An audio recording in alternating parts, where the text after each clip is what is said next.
Okay, we will start with the session in the evening. It's about the sound and how to use the sound with another media.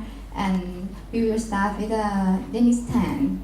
Okay, no, we start with. Okay, we will start with Timo. Welcome.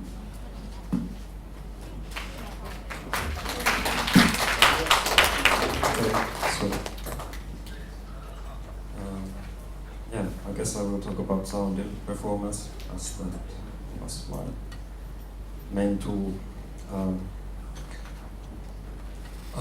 I started to watch performance art when I was 20, so 15 years ago. And there was a lot of events in Finland then. There was a big festival that was organized by Roy Baara called Exit, and after that there was Laba Forum for events that was held like monthly basis. But myself, I was at that time interested in sound, and I did experimental music, and then I wanted to basically learn everything about sound, so I became a sound engineer also. I just wanted to master this one skill. And then a long time went by, and I started to have some ideas how to combine this with performance, and then we did some group performances that I kind of invented some things. The basic need was that I had these ideas in my head that I never seen anything like what, or heard anything what I want to do. So I have to do it myself with some people. So we formed a group, and maybe I will show you one video of this. This was in 2010, and around this time I hadn't done any solo performances yet. But okay.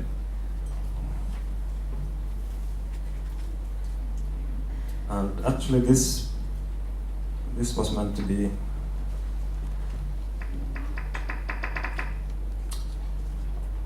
I really liked very high volumes at that time, and also I had the fascination of not what you can hear, because I wasn't interested what you can see, but what you can hear and how you can feel the space. Maybe I can even close the lights, because it was no, okay. If it's possible to close the lights for 1 minute. ปิดไฟให้ด้วยได้ไหมคะด้านบนค่ะเจ้าหน้าที่คะรบกวนปิดไฟด้านบนด้วยค่ะ Or it doesn't matter. You can just show. But you can't see anything for a long time.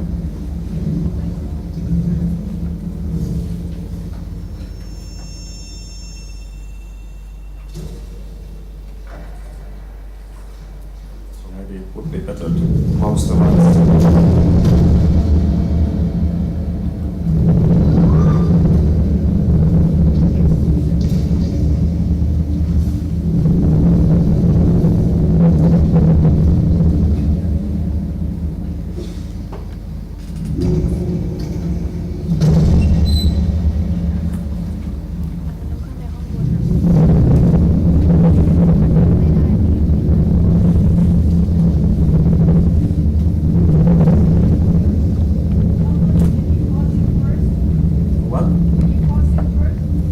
Pause it. Yeah, because I think it's better Okay. Wait a minute. Why some technician to turn off the light?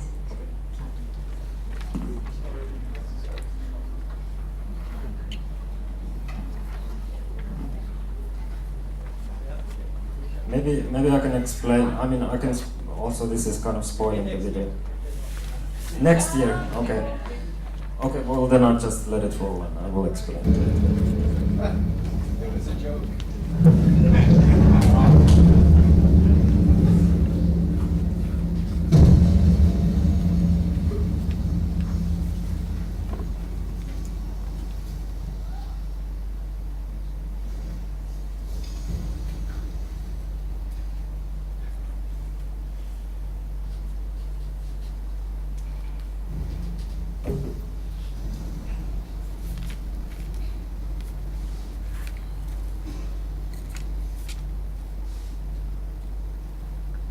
that's not me.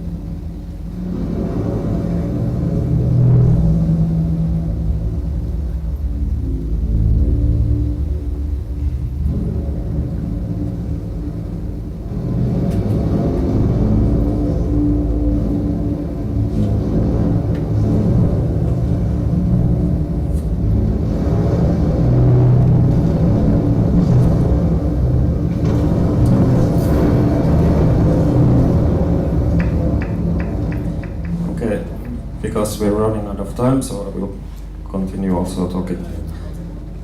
So, what you couldn't see is that the idea was that there was this big drum that's on the wheels, and it was thrust towards the audience in the dark. So you could, in the audience, they could sense that something big is coming towards them, but you couldn't see it. So that, and then this performance had like it was very theatrical, but it was all about sound and space. And it was, yes, with a group of people. I don't know if I should show something how it continues, or maybe it's enough. Okay.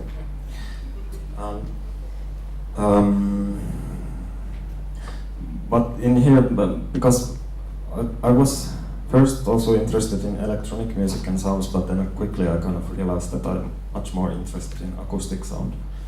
And what can you do with that? So basically after that, like everything I have done is how to make something small that's acoustic, take some phenomenon of something and then you amplify it, and what you can do with that when you process it. So that's, I don't like to use electronic sound at all, though maybe the sound then becomes electronic. And then maybe because probably not so many in here saw my performance 2 days ago, so because in that I used only one microphone in the sound part and only feedback and then the acoustic sounds in the space, which is kind of very simple. And I kind of like the idea that I don't bring anything that's not already there, so all the sound is just potential, the potential of something. For example, this glass has a resonant frequency, so I could use that, or go into the corner that has something, also the light, everything kind of is there already, so I only amplify it. But maybe I'll show just a little clip of performance that I did 2.5 years ago when I first time used the microphone feedback.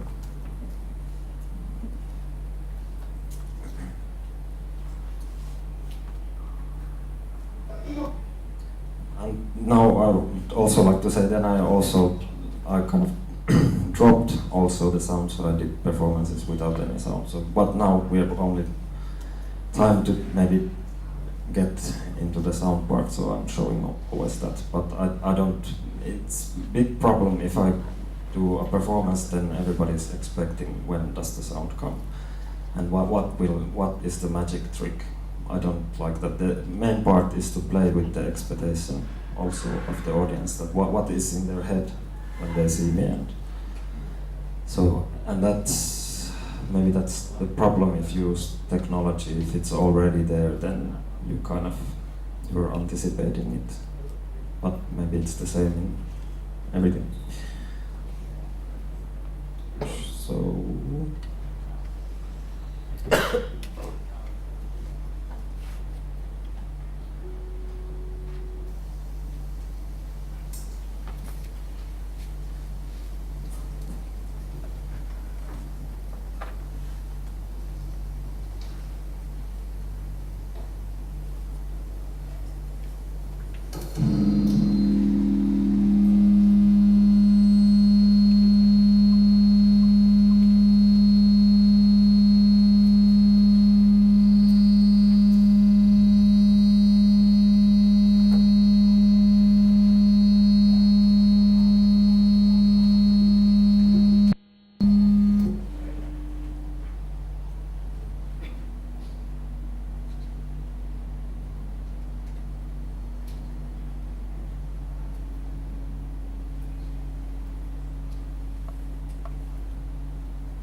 And in here I also used this small piece of amber and fire.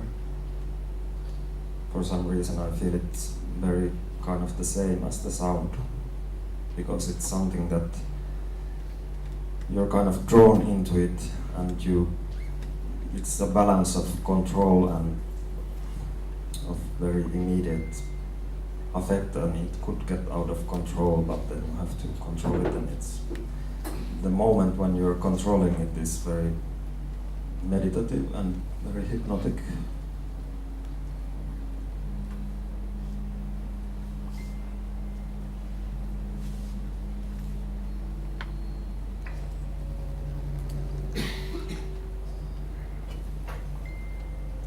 So maybe I will just jump a bit in here. This kind of just shows one basic principle, that how the reflections are there or work.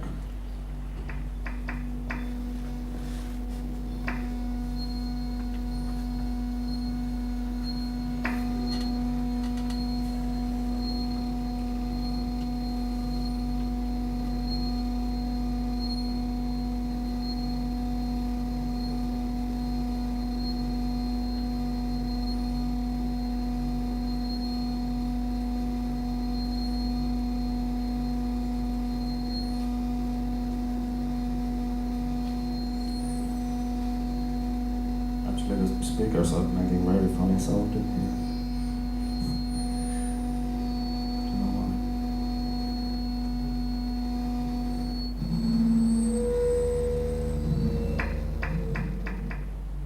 Okay.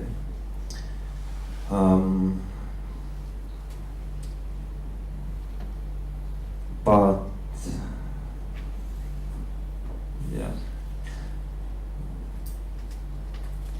If I link to this to performance art, what I would like to say is that I think the strength of the art form is that it's diversity, that it's the only place where you can basically try anything. You don't have to even tell what you will do. So you can, at least for me, it felt just that it's this kind of a ventil for ideas that you couldn't do anywhere else. So, and that always in an event, if you see the same kind of material, same kind of tools used many times, then you get really, I start to feel a bit claustrophobic, and it's only about this. So I think the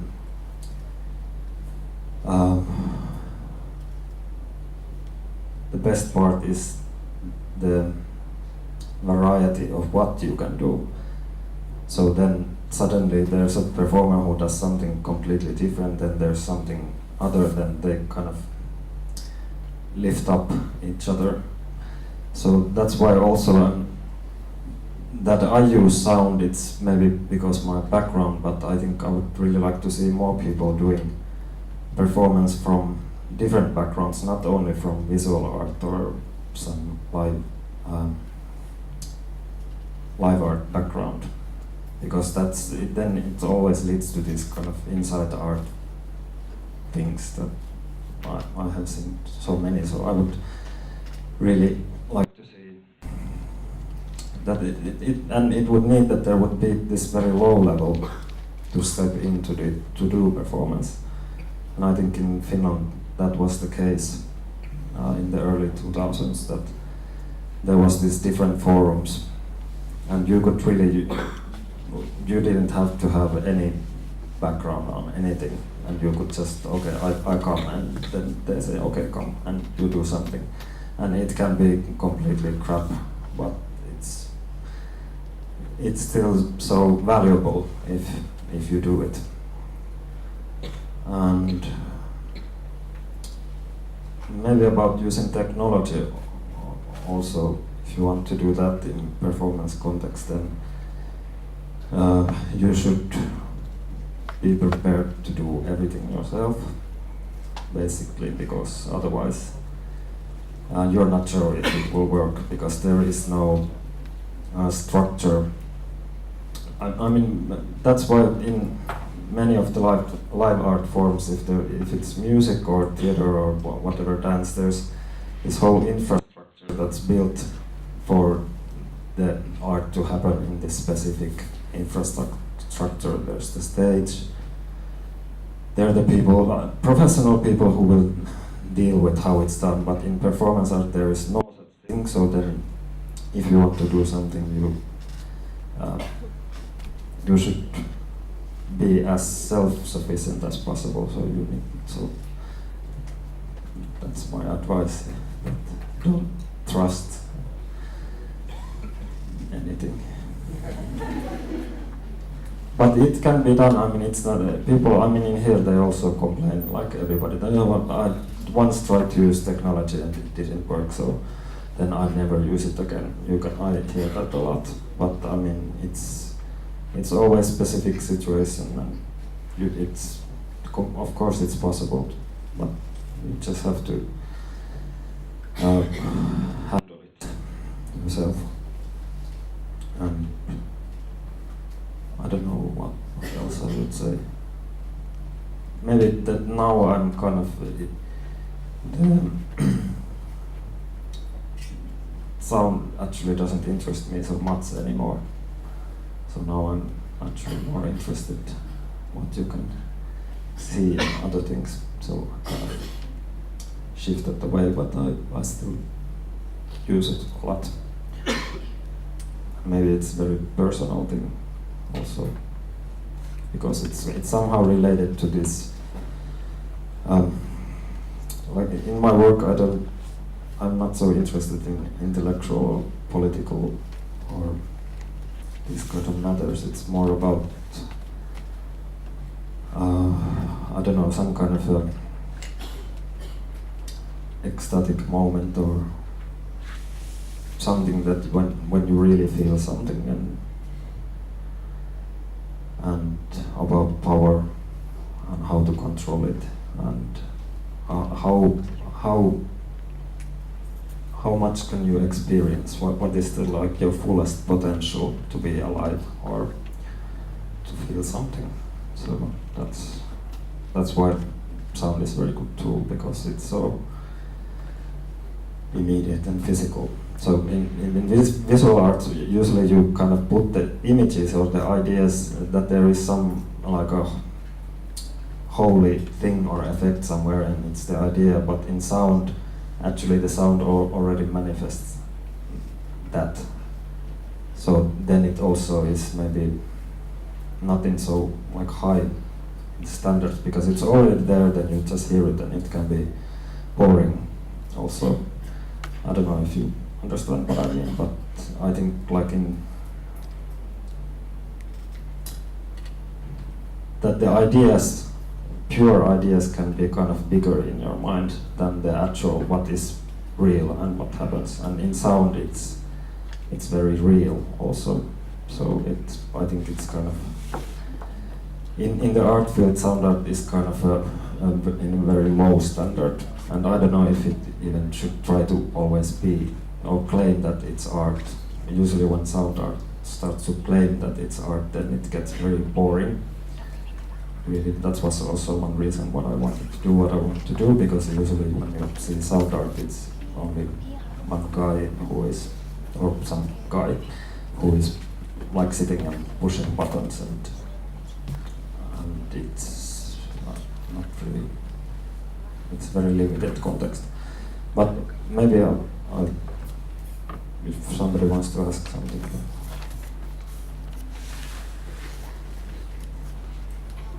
Go ahead.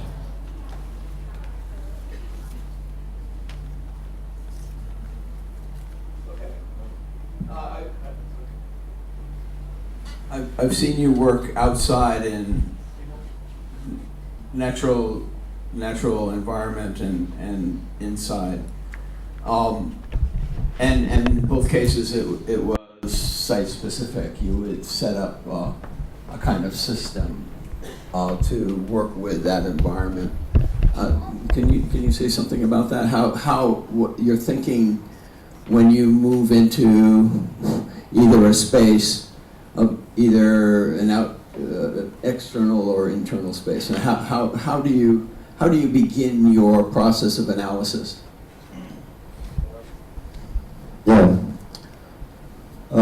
Yes, the space, if I do performance, I do it exactly there. Then when I go there, then I start to have ideas. Of course, I have to be prepared with something before, but usually it's very, very much dealt with the actual place, and I really like to open the whole space, whatever that might be. And if you can do it outside, I really enjoy that, because I kind of feel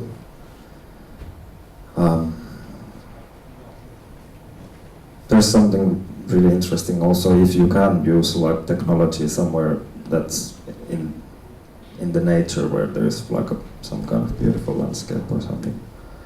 You did it by the ocean when I saw it before. Yes, and yeah. So you were using the resonance of that, as well as the rocks next to the ocean and the cliff. Yeah, well, it's true, but then again, the open space doesn't have much resonance. So outside, there's no reflecting or back reflection unless there's like a wall. So there's a difference with that. But yeah,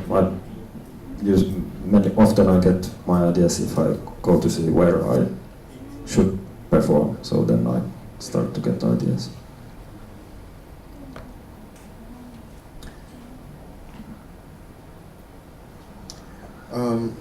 Sorry, you were saying that you are not interested in politics, but you also described your process as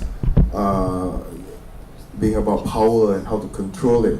So Mhm. I'm very curious to know what kind of power are you referring to when you're talking about space and the sound, and what do you mean by controlling it, and how does your practice formulate that control? Yes, okay, of course the politics are there kind of in a personal level, so what I want to show is a different way of existence. So give an alternative that it's not only the obvious, but there is like endless possibilities how to be, and it's also could be very cathartic. So I would really like this, that you get some kind of purification through if you go through some experience. So that's very important for me. But maybe the power,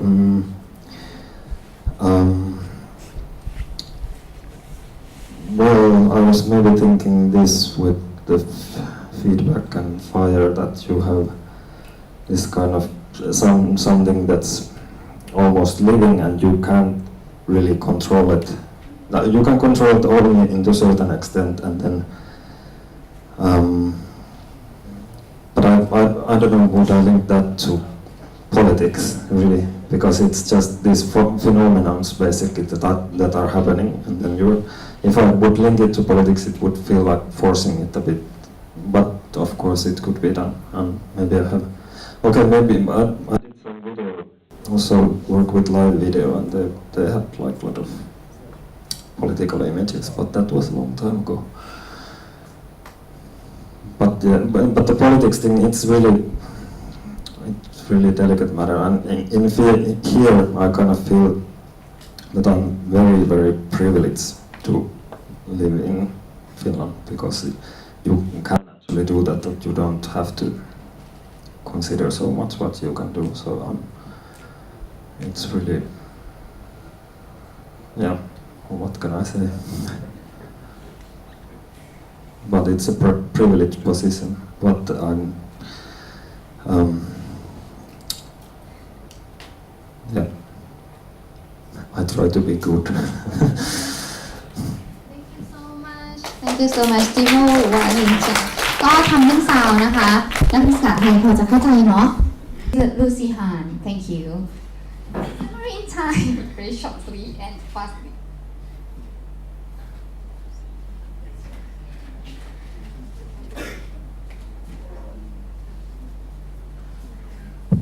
Test. Okay. I hope it works. I'm just going to start off by playing a little trailer. This is a trailer for a production that was done in collaboration with Ray and 4 other collaborators. I'll talk about it a little bit more. It's for a production as part of the Singapore International Festival of Arts earlier this year, August this year. Yeah.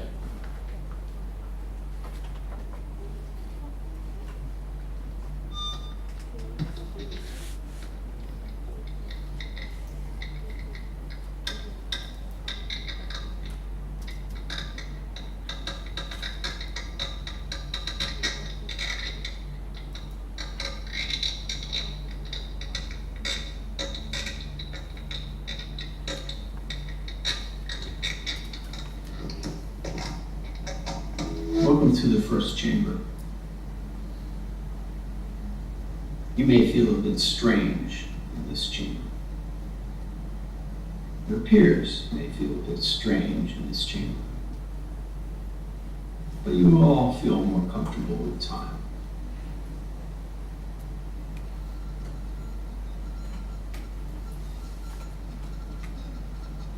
Imagine an iron room with no windows or doors. Imagine that you are in that iron room. And your peers are sleeping in that room, but you are awake. And you know that the air in that room is disappearing. And that you will all suffocate in time. Do you awake your peers? Do you make a big racket and wake them so they experience the same anxiety and pain that you experience, that you will experience as you suffocate? Or do you let them sleep so they slip from sleep into oblivion? What would you choose?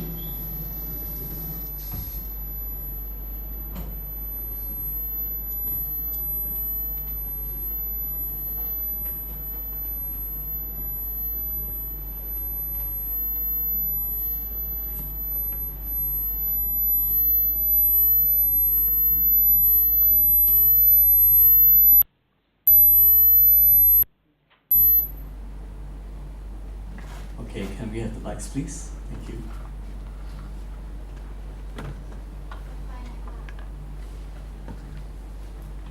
Yeah, so that was the trailer for the production that we worked on together.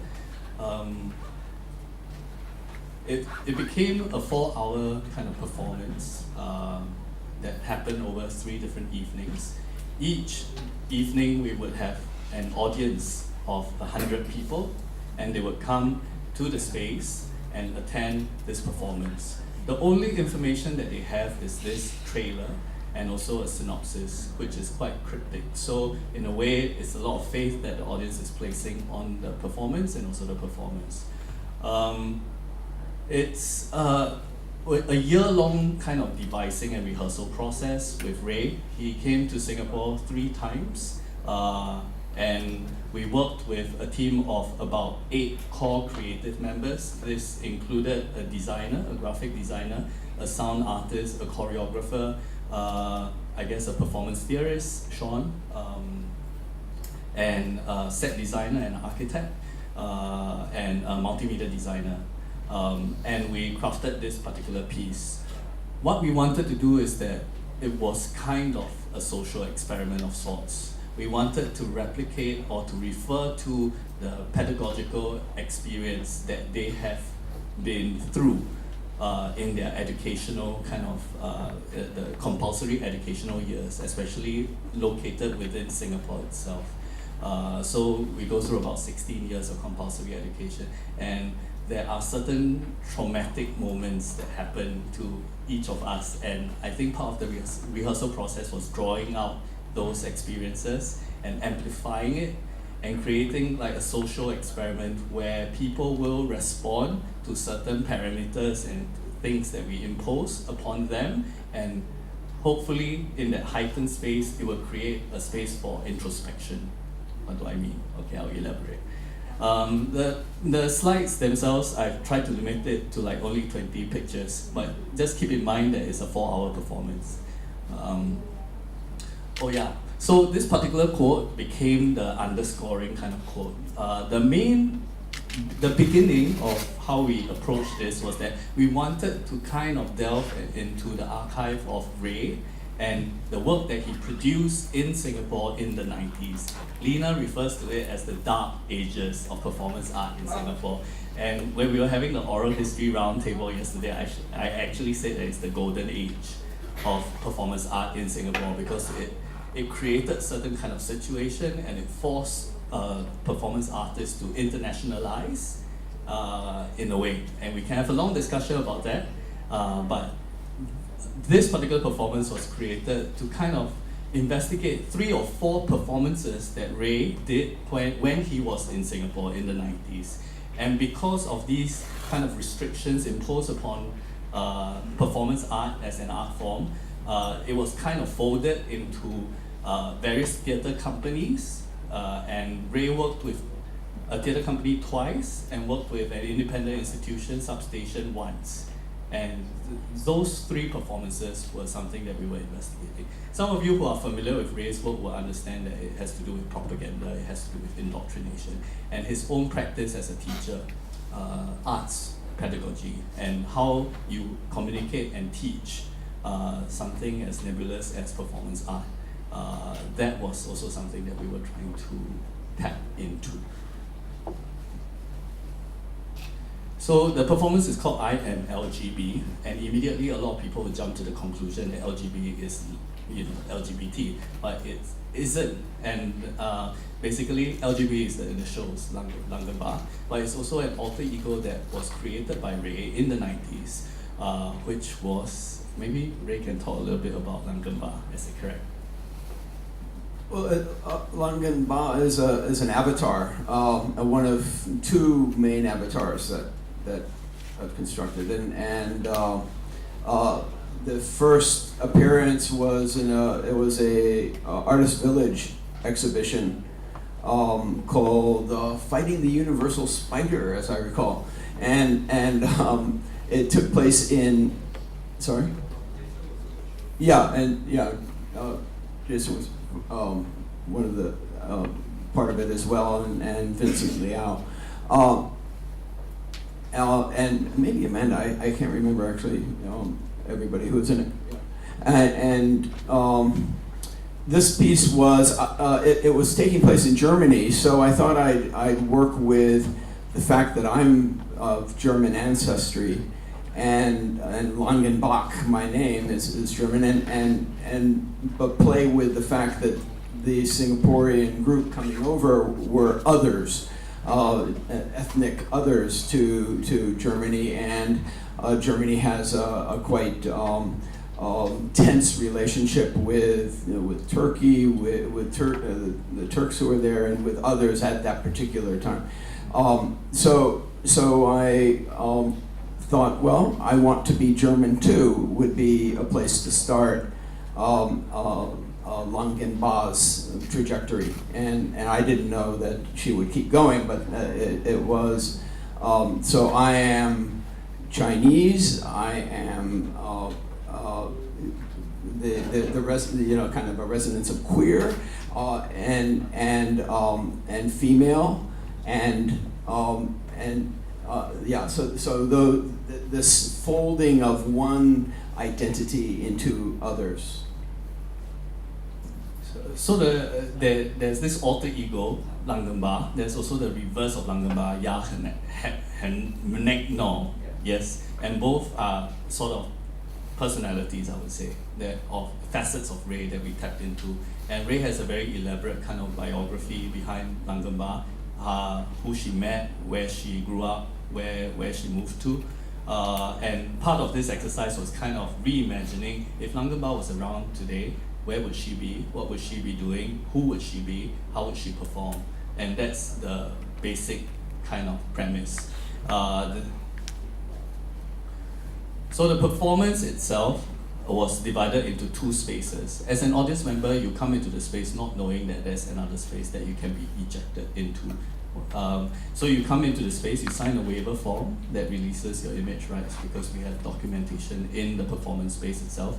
You see here a documentation of the performance space, 50 chairs on each side, 4 groups, 25 each, color-coded.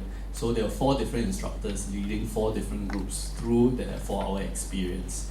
Over the duration of the evening, we start off with 100 people, and eventually 1 person will become Langar Bah. So the opening announcement performed by me was actually an invitation to the audience, anybody who wants to be eliminated from this exercise at this present moment. Liberated, we call it liberation. Then we would wait until somebody volunteers. If nobody volunteers, we will continue waiting until 1 person volunteers. And he or she will be the first person that is liberated from this particular experiment. And after you are liberated, you are guided off to another space, but of course you were not aware of it at the moment you made that choice.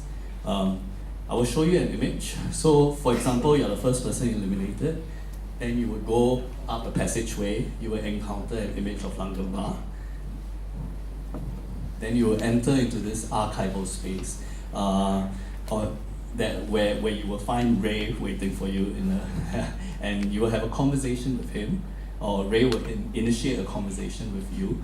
At the same time, in this space is archival material drawn from Ray's archives and also our interpretation of his archive. So there are 4 different sections. You can see 2 sections here. On the opposite wall, you will see a live broadcast of whatever is happening, the proceedings that are happening in the performance space itself. So this space becomes kind of the immediate archive space. It's also the space for conversation. It's also kind of a space where people, I see it on hindsight as giving people an opportunity to have kind of an introspection on the choices that they made just prior in the performance space itself. Because to stay on in the performance space requires a kind of personality.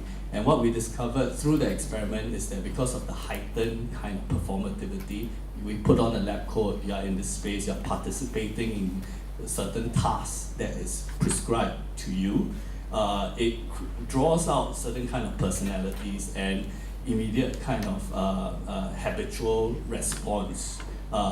People who are usually quite introverted will become very introverted. People who are very competitive and outspoken will become hyper competitive and outspoken.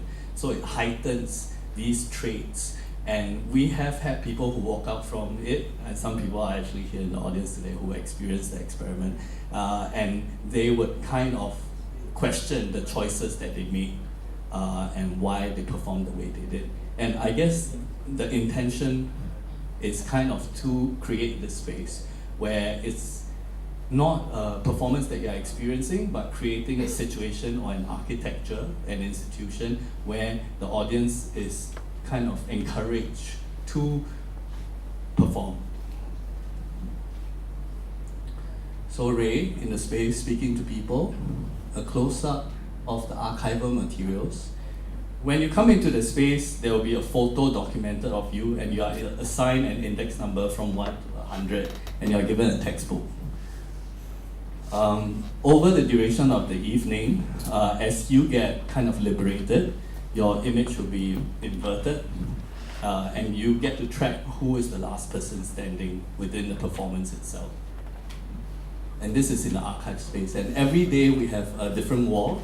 So if you come on the last evening, you will also be able to see who are the people who participated on previous evenings and who were the people who were kind of crowned LGB for that particular evening. Within the archive space, there's also this kind of photo studio space where Ray is situated when he has to deliver. So there's also a live feed that goes down into the performance space. And the whole idea is that the audience know of this particular figure and know that he is somewhere, but they have no idea whether it's a Skype feed or whether it's a live feed or it's a pre-recorded image. And they hear an opening address that lasts 20 minutes from Ray himself. Yeah. And within the performance space, we start off with a sorting exercise. Ray does this exercise quite a bit. Some of your students might be familiar, where you lay out 100 objects and you ask people to sort them. And through the process of sorting, the instructors will have certain parameters or decisions to make on how they would choose to liberate people. So either you are active participants or you are not participating. Each instructor has the autonomy, 4 of us, to decide how we would like to liberate the audience. And out of the first exercise, 10 people get eliminated. Yeah? There's also a common test, which we model very, very closely after a kind of Singaporean standard model, kind of critical thinking and logical mathematics kind of tests. And of course, the language of the test itself would refer to the performance experience. For example, there's a math question asking how many people will be left in the ion chamber. Then based on a certain kind of calculation, you deduce the number of people that will be left at the end of the problem sum, in a way. Yeah, so the marking of that paper is the most kind of straightforward elimination and the fairest and the most just.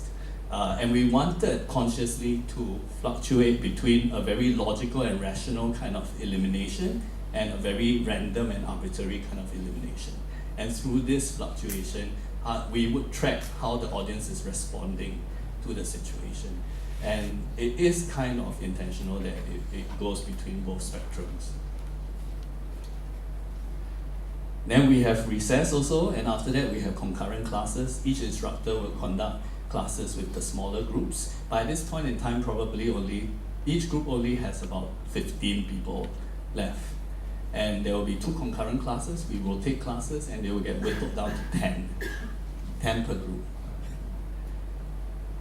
Then they are kind of introduced to the possibility that there's another space, and they start being encouraged to perform for the other space, at least. And one of the exercises that we went through was something like that, where they are encouraged to come together as a group and persuade the audience on the other side of the camera. They have no idea where they are situated, but they know that they are present behind the camera. They have to persuade the audience what does it mean to be dreaming with this particular object which they have chosen. This is one of the smaller group exercises. And from here, we'll eliminate eventually to 5 people, 5 candidates, and they will each go up onto a plinth to kind of make their case on why they should be pronounced LGB for that particular evening. And because it's a live feed and live broadcast, the audience upstairs actually votes on who they would like to be LGB. Everybody who was eliminated and was sent upstairs, they get a vote each, and they get to vote for who they would like to crown as LGB that particular evening. And of course, being sadistic creatures that we are, what we have realized is that the person who makes the most passionate speech about how they refuse to be LGB or they are not LGB will consistently get voted in to be LGB for that particular evening. Then we'll have a ceremonial kind of crowning exercise where Ray would descend to the performance space and put a sash onto the candidate who is crowned LGB for the evening. And the performance ends there. There's no curtain call. The majority of the audience, except for the 5 candidates, are left in the archive space itself. And they are free to look through the archival materials, and that signals the end of the performance. Yeah. And the last person standing actually has his image inverted. The rest of them would have their image right side up. So just a very brief run through of that 4-hour experience. And I guess I'll open it up for questions or comments. And yeah, we can continue to take them. Ray is here. Some people who attended the performance are here if you have questions for them. ค่ะเปิดฟอร์คำถามค่ะนักศึกษาไทยด้วยนะคะ Any question? I should probably say this in the beginning, but part of the strange thing is that I have no idea why I'm on the sound panel, I guess. Yeah, it's supposed to be new development, but so there's this strange situation where Ray kind of accosted me yesterday and said, okay, you don't really belong in the afternoon panel, but you don't really belong in the morning panel. So where do you situate? So I just got allocated here. So you might be scratching your head wondering like, how is that sound? So just saying. เมื่อสักครู่เขาก็บอกว่าจริงๆแล้วภายนอกเนี้ยส่วนใหญ่มันจะเป็นเกี่ยวกับซาวด์เนาะแต่ว่าเขาก็ไม่ได้ทำงานซาวด์สักทีเดียวแต่ว่าก็มีในส่วนของสื่ออะไรแล้วก็มีละครมีอะไรต่างๆมากมายเขาก็บอกว่าเอ๊ะทำไมถึงได้มาอยู่ช่วงท้ายแต่ว่าเมื่อกี้ก็บอกไปแล้วว่ามันเกี่ยวกับ development นะคะ Any question You will charge for these attendees. Yes, they have to pay $25. So they buy a ticket, which is part of the Singapore International Festival of the Arts. And it's a regular kind of admission, and they come to the performance. And it's really important, we had this conversation, it's really important that they pay for the ticket. We had a trial audience, because as a performance as complex as this requires a trial audience to kind of figure out the logistics. And the moment they are not paying for tickets, the level of investment changes, and the stakes are shifting. And therefore, that kind of pledge, even though it's really a token sum, it's just to some it's a token sum, to some it's quite an exorbitant amount of money, but yeah, it's $25 per ticket. And that's always been kind of the conversation that has been between the group itself when we are deciding factors like that, especially in relation to performance, where a kind of more traditional approach to performance would say that it should be free or it should be accessible to all. Those who travel from another country to watch the show pay even more. Yeah, we have a couple of candidates or people who traveled down from Malaysia to catch the show because of Ray's presence in KL. Yeah. I just want to ask, is every night a full attendance? If not, then how do you manage the logistics? It's not the 100 participants that you need. Ideally, we have always wanted to hit the 100, but because of logistics and ticketing, every night the maximum we probably reached was 97. But we always, as in the elimination process, will always be pegged to the number itself. So for example, through the sorting exercise, if at the end of the sorting exercise we are supposed to have 80 candidates left, then for example, if there are 97 people, then we will eliminate 17. And it's also this constant performance of the instructors grouping together, huddling together and discussing what's the next strategy or what's the contingency, because we had to respond. Each evening's audience, the energy of the audience is different. And and over the course of the 3 evenings, the third evening was also the most informed, because they have read on social media on what is happening in this space itself. So they were also the trickiest audience to kind of negotiate with, because they think that they game the system. The reference where we often tell people is that it's pegged to like, oh, it's Hunger Games or it's reality TV as performance art. But we are hoping that it can be pushed more than that it gives people a space to kind of investigate certain preconceived gestures and emotions that they have.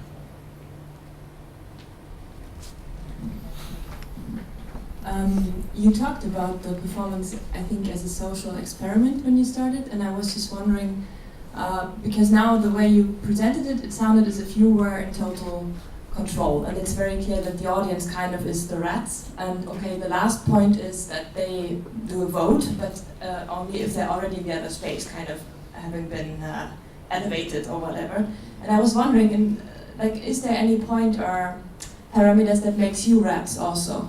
Yes, very much so. Especially the 4 instructors, we constantly feel like we are part of the experiment because we are trapped within the space and the rules that we have set for ourselves.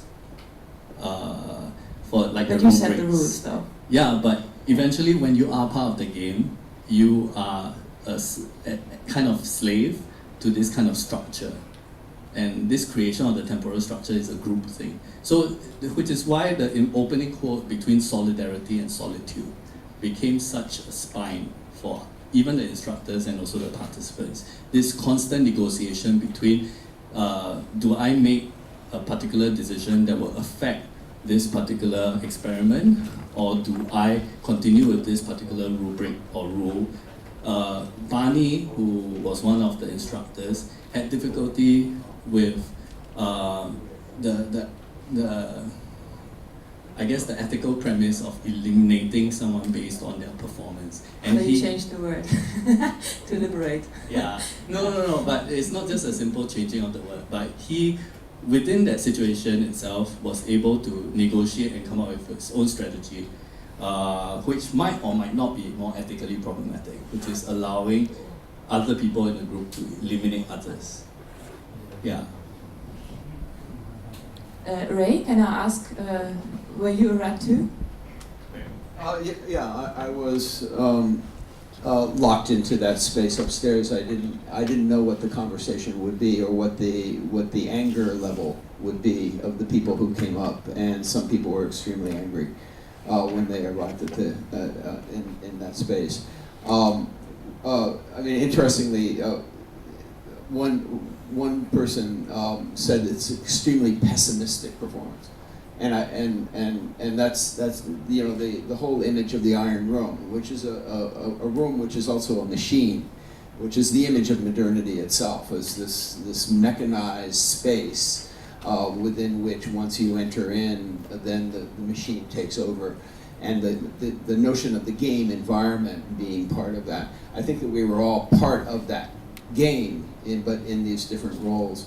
But it was a game that, yes, it was designed by those who then were locked as masters into that game. So it was very Hegelian in that way. It was this notion of the master discourse, which kind of is embedded in there. And Fanon's analysis of that, which is that the colonizer and the colonized. The colonizer is devoided of self, and that self then is personalized by the colonized, and the power shift then takes over of being the victim of the colonizer. So that dynamic was definitely, I would say, part of the game. Yeah. Just to add on 2 points. The first point is that we were actively investigating what does it mean to have this intergenerational kind of collaboration, and we definitely didn't want it to be a kind of hierarchy where we are kind of looking at Ray's work and enslaved by it and trapped within the reenactment of it. So we are looking at alternative ways of approaching his work, reducing it to a certain kind of philosophy and seeing potentially whether we can replicate that kind of philosophy in this machine. And those who are familiar with Ray, I'm sure you have taken his classes before, there's this obsession with the causality kind of machine where you trigger something and it triggers down and it creates a chain reaction of sorts. That's kind of your... Almost like so much drama as machine. Yes. Yeah. And another thing that was particularly the basic premise for me was to counter the language of how performance retrospectives have been done in Singapore. What does it mean to put on a retrospective for an artist, or to engage in representing an artist's work? And we have had a series of performance art retrospectives in our Singapore Art Museum over the past 10 years after the ban was lifted. What does it mean to have an Amanda Heng retrospective, a Lee Wen retrospective, a Vincent Liao retrospective, and how can we reconsider the idea of performative retrospectives? There was a lot of very uncomfortable exposure that took place. My love life was on the wall. My failings in school, my successes in school, it was all on the wall. So it was very embarrassing at parts. And a couple of times I had to leave the room when it became too embarrassing for me. And then I would enter back in. I would sort of collect myself again and then come back in. So and that process of a year before was I felt I was being stripped in some way, psychologically and emotionally. So that bringing together of daily life and art, I think, was an important part of the notion of the retrospective that they were doing.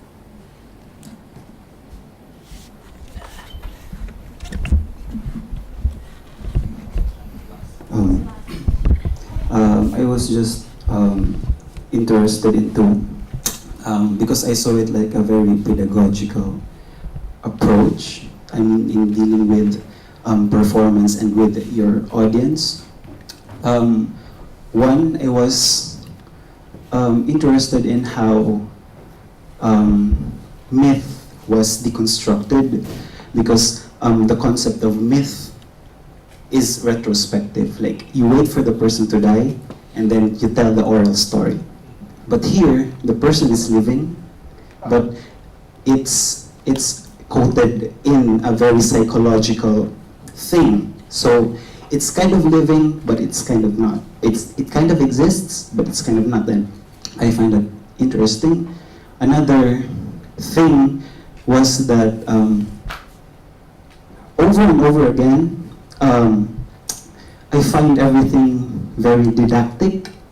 Like, for me, I mean, I'm picking up what Ray was saying earlier about the concept of the colonizer and the colonized, is that why is it always that Asian countries always turn to the white person to save us? It's like, at the end of the day, the white person saves the day.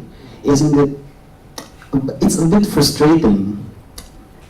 I mean, to tell our own psychological thing, you know.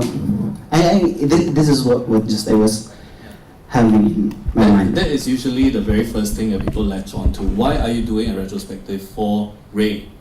Ray is not Singaporean. Ray is American. Ray has certain resources and certain means. But that was also what drew me to him as a figure. And if you do go through the 4-hour experience, and Pang maybe can disagree, it's immediately you recalibrate. As in, you see how trapped or Ray is within the space itself. He doesn't have the kind of autonomy or agency to even participate in the performance space itself, which changes or recalibrate the power relation between us and him. At the same time, it's also immediate deconstruction. So you hear about Langgengba as an alter ego, and you go up and you immediately see that he or she is a construct, a complete kind of figment, and you see the structures that the photo studio that created this particular construct. You see the wig on a stand, and what does it mean to encounter immediately this dissolution of or I think it's very obvious that there is an attempt to arrive at another social construct, but my concern is the method somehow. Like, we're not placing him on a pedestal. Yeah. I mean, yeah. I'm not saying. We are challenging his position, and we are actively stating that, you know, the duplicitous nature of Langgengba, who is basically an American trying to pass off as in drag as a communist Chinese spy, is inherently problematic. And we are not saying that we are trying to replicate that kind of, but we are saying that belongs in the 90s, and this is the work that he has created. And again, using that as a reference to perhaps design this particular performance, which, if you do not know about Langgengba or you do not know about Ray's performances, you can still participate because it's rooted within the kind of construction of the education system in Singapore, yeah, which is also inherently colonial. Secondary school, yeah. Okay, I guess. Any last questions? If not, I'll probably pass it on to Kong Yu.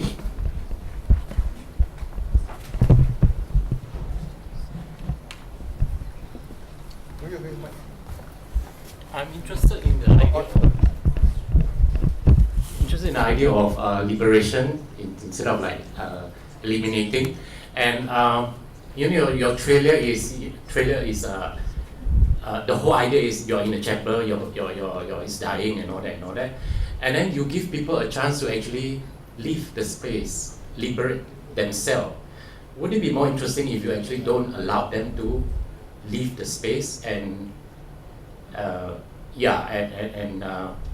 of like they don't have a choice, and you let them sign the document of releasing that image? Yeah. So that's part of the performance. Yeah. So it's not legally binding because Yeah. So you can add in that you are not allowed to leave until the thing finish, or would it be more? I mean, would it be more interesting in relation to the whole concept of trapping? That was one direction that we were potentially heading towards, but ethically and given the larger framework of the festival, that was something that was immediately considered to be not feasible, because we cannot trap people here beyond their will.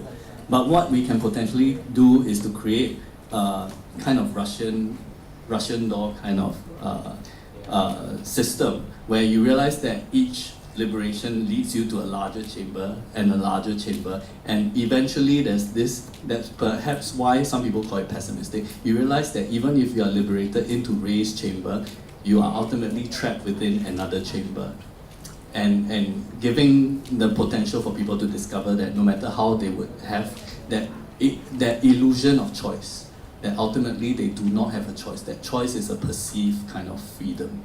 Also, any which attempt is of directly inferring perhaps to the political situation in Singapore. any attempt of actually listening to the people, why do they choose to leave? Yes. That conversation is supposed to happen in the bigger chamber, which is the upstairs archive chamber. And Ray would probably. Some people wanted to talk about it and others didn't.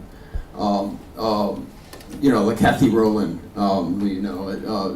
very, very sharp, very fast with her response, was extremely angry when she was upstairs and realized immediately that it was the second layer of the trap, and realized that anything that we said up there was part of that trap, and so yeah, it's anger within the game, yes. And which he saw immediately. Yeah.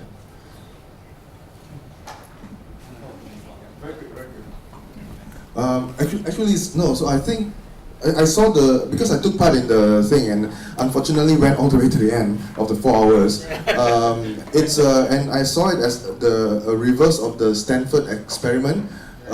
So those who are not familiar, the Stanford experiment is something they did in the 70s. That is now considered ethically problematic. They put people in prison and they got students to guard these prisoners, or actually they randomly picked people to be prisoners and prison guards, and then the people who were picked to be prisoners had to obey the prison guard. And this one, in a sense, actually at some point in the game I felt that the people who were assisting the 4, what do you call them again? The people who played your role was instructors, right? But then there were also people who were facilitators, right? There was one test that we were asked to guess the order of a series of quotes, and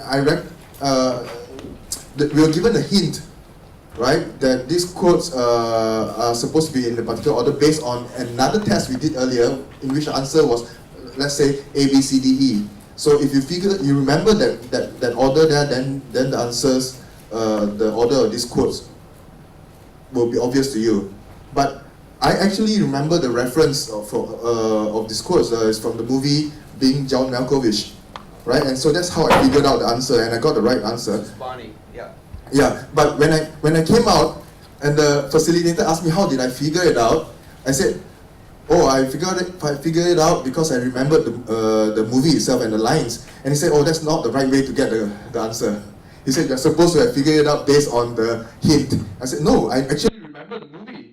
And then the facilitator insisted I got it wrong. Or rather, I got the method wrong. So this actually revealed to me how the facilitators themselves are blind to their own experiment, which made it very interesting for me.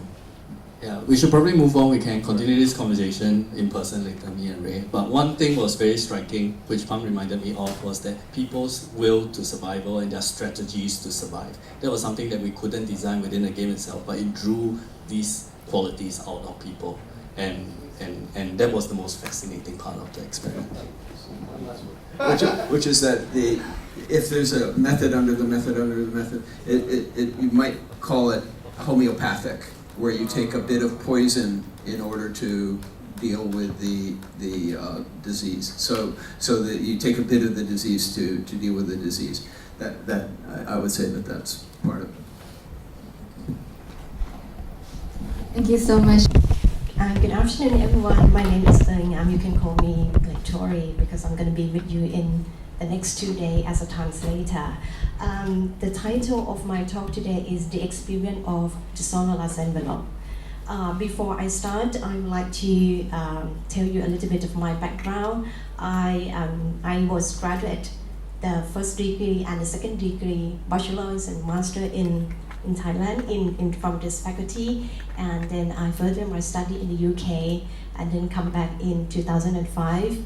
I started using sound as part of my work, let's say when I was in England in 2001, because I get an inspiration from a show in London called Sonic Boom, curated by a guy called David Top. He is a musician, and at that time he was invited as a curator to select artwork and sound work, musical work, to be part in the exhibition. So that's why I kind of get an idea how to combine the sound into my work. And as you see, these are work in the past. As I told you that my base is sculpture, so I sort of bring old friends to meet new friends. And my current research are the art of human voice, the reflection of social sublime, and the second one that I'm doing is the art of human voice, physicality, communications, and identity. Now let's start with the sonorous envelope. Sonorous envelope is a psychoanalysis theory by Didier Ancier. He's a French theorist. He died in 1999, just before the millennium. What does it mean by sonorous envelope? The sonorous envelope finds first articulation in the mother's voice, bathing the child in words of endearment and love. The maternal voice surrounds the child with an excess of gentle murmur and whisper, words that cuddle like her embrace the child. Such sonorous platitudes come to haunt the individual through life and reappears in the voice of artists, in the sounds of environment, and further in the musical experience. The guy who write this is called Randall Labelle. He explained this, and he gave some example that show the artwork that demonstrate the sonorous envelope. Here I would like to demonstrate just 3 examples of artwork that demonstrate the words sonorous experience. The first piece is I Am Sitting in a Room by Arvin Lucier, and the second piece, The Closing by Bill Viola, and the last one called First Home or Ban Lang Lag by a Thai artist Luk Bill Chanputsa.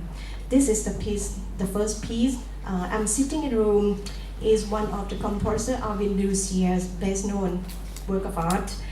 The piece features Lucier recording himself narrating a text, which is the text on the screen, and then he playing the tape recording back into the room, re-recording it. The new recording is then played back and re-recorded, and the process is repeated.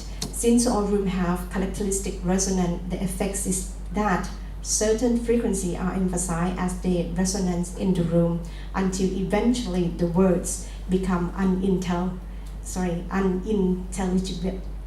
unintelligible, replaced by the pure resonant harmonies and tones of the room itself. As time is quite limited and I would like to keep it short, so I will not play the clip. However, if you got time, if anyone of you haven't heard this sounds, you can Google it, you can listen to it from YouTube. This sound piece made me realize that whichever room I am in, the resonance bathes me at all times. I'm sitting in a room not only helps to disclose the fact, but also change my attitude towards what I cannot see or hear forever. That is the first example.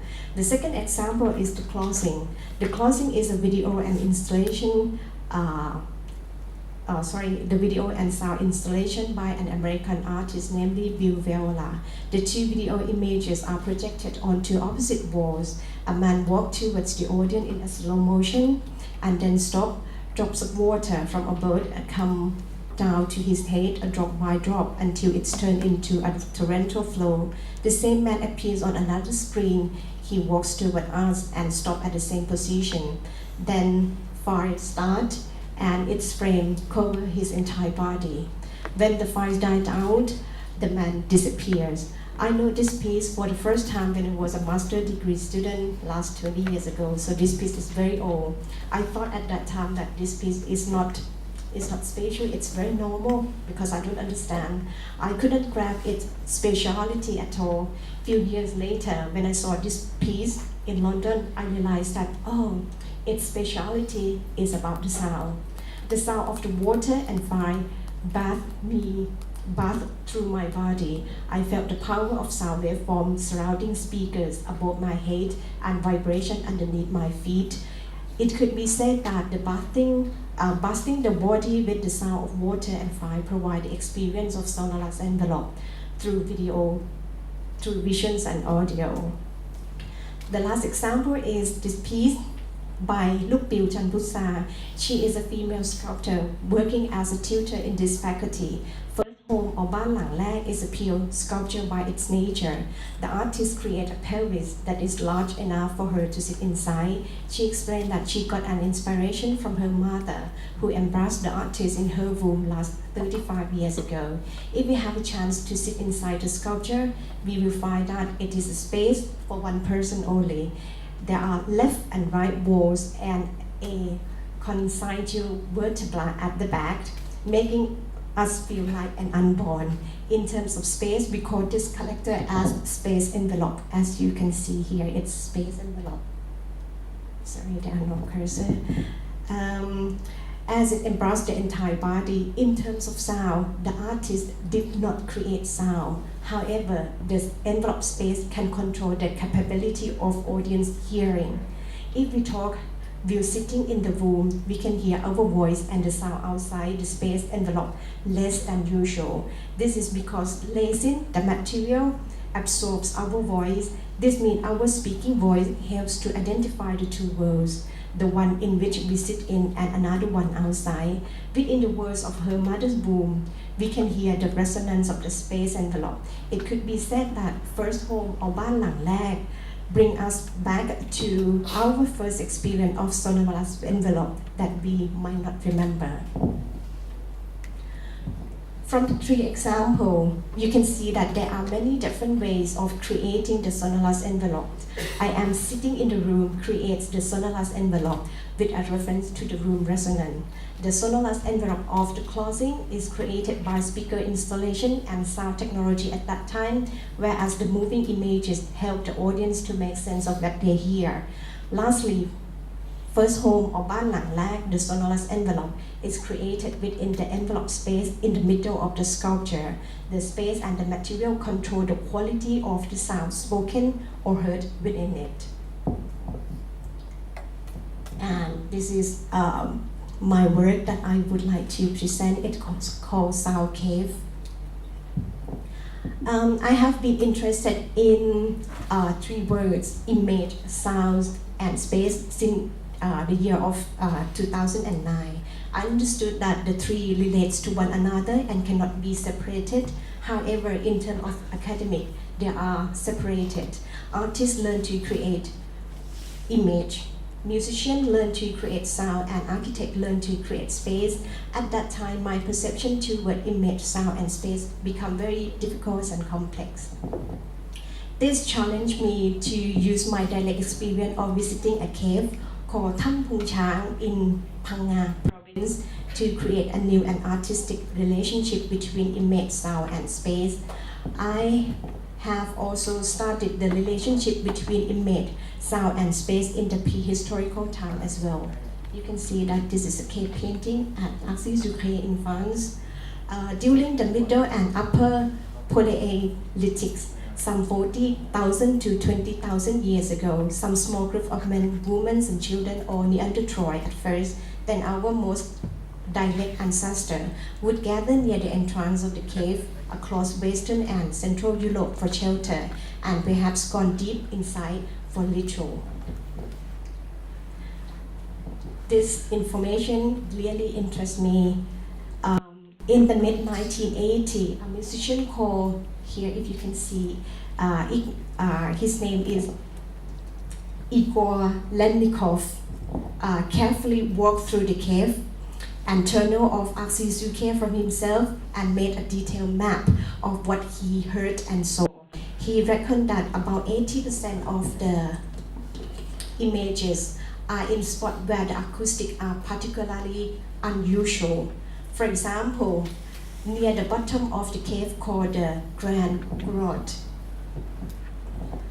where each sound might provoke to 7 echoes, there are paintings of several mammoths, some bears, a rhinoceros, a salmon, and some sort of cat, and an iceberg.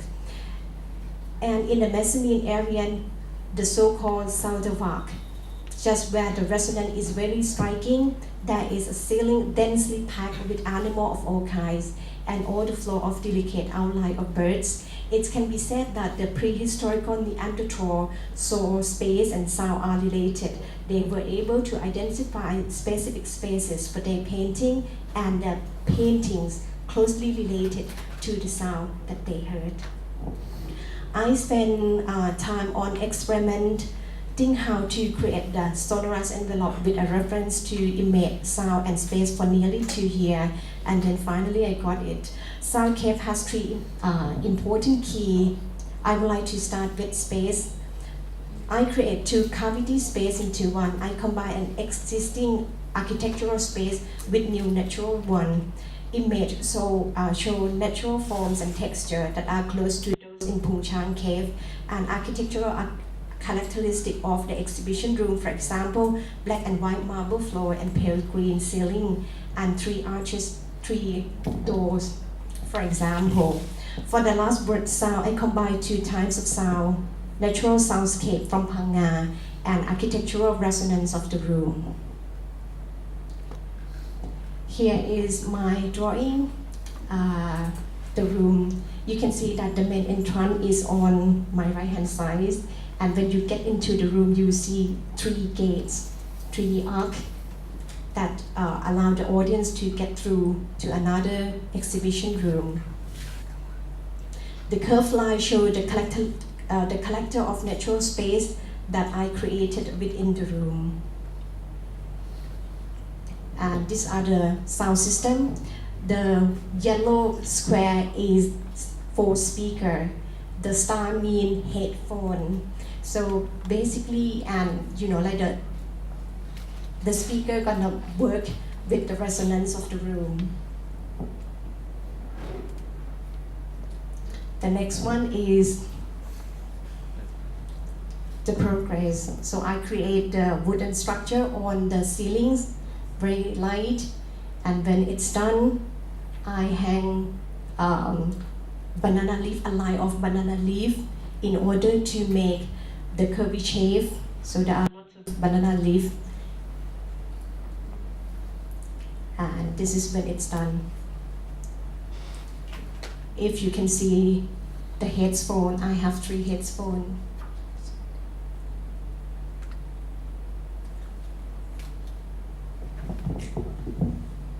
There's a lady standing and listening to the headphone.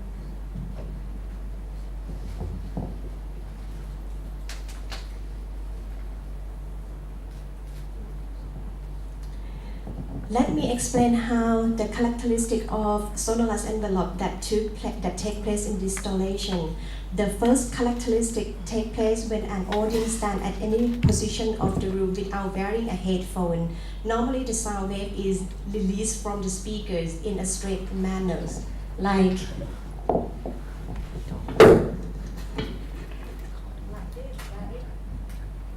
But because however, as they are curvy shape made of banana leaf obstructing the sound, some waves can go through, but some have to travel along the curve. Therefore, the entire soundscape is diffused. The entire soundscape bathes the audience wherever they are standing and in a different manners of sound. The second characteristic of the sonorous envelope take place when the audience wear a headphone. The audience will hear my voice whispering around the room and the cave. Even though the basic function of headphone is to cut off the noise from outside, I chose the headphone that allows sound from outside to interact with the sound the audience heard inside. This means the audience hear two different sounds at the same time. One is gentle but scary, and another one natural, peaceful yet threatening. In other words, the audience is bathed with two layers of sound, one that tries to get inside him and another one that embraces and wraps his outer body. As I couldn't demonstrate the sonorous envelope of sound cave in this presentation as it needs speaker and headphone installation, I will present you another sound piece instead. It is a sound that I make that is in progress and I'm working on for a new installation. This sound actually is 20 minutes long, but I will select just 5 minutes for you to listen. This piece called Justice, and it is based on a real event taking place in Pattani. It is a sound of a man and a woman who lost their sons. And I plan to make this as the to have a sonorous envelope as well. So 3-4 speakers will be placed like this, and around the 4 speaker will be another sound, which is the environmental sound.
Ada tegar dia tu, yang macam lima tak lagi lah lima lagi.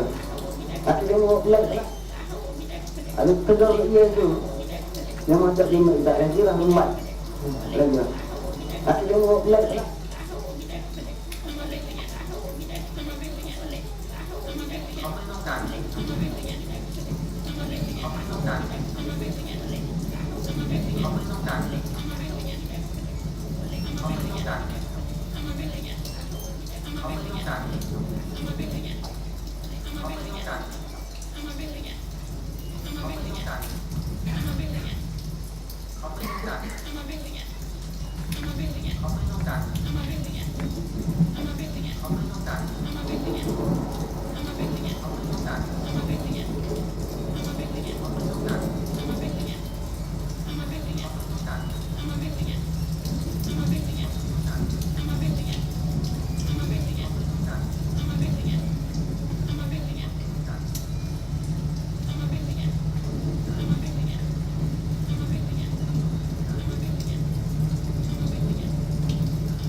Thank you.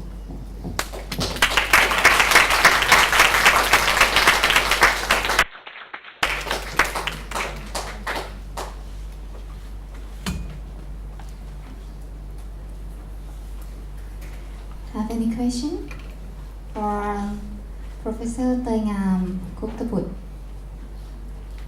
about the sound or installation of her artwork, or any ideas of the artwork? Okay.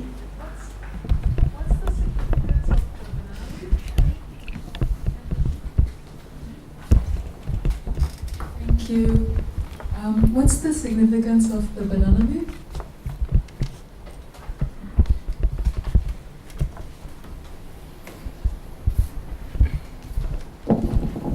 As I said, as I presented that I experimented for nearly 2 years, and I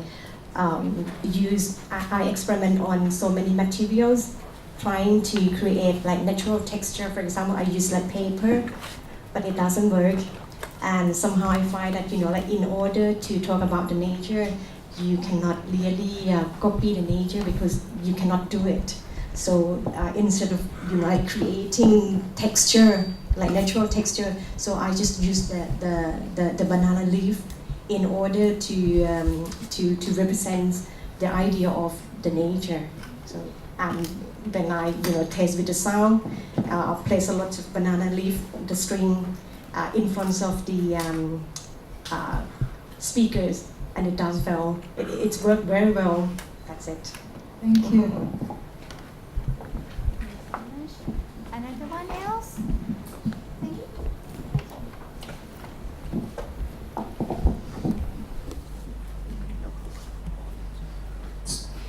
Hi.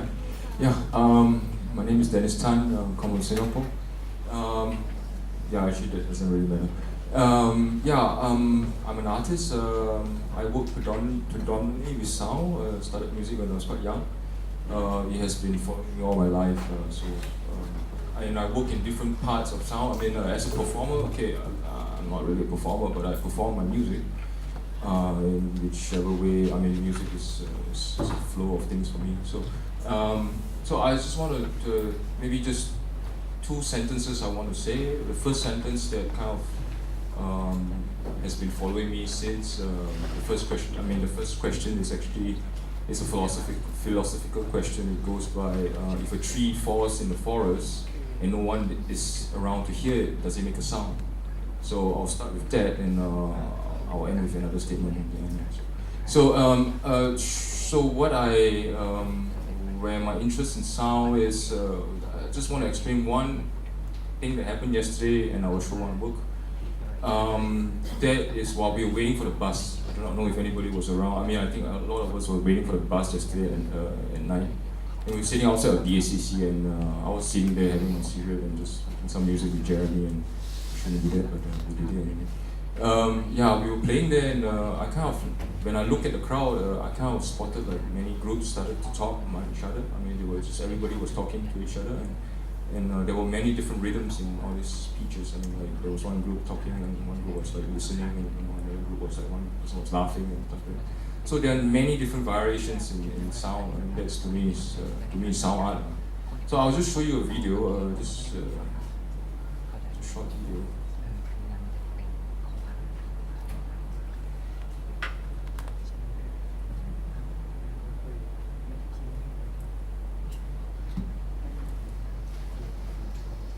So this work is called Piapu Zila. I'll talk a little bit along the way.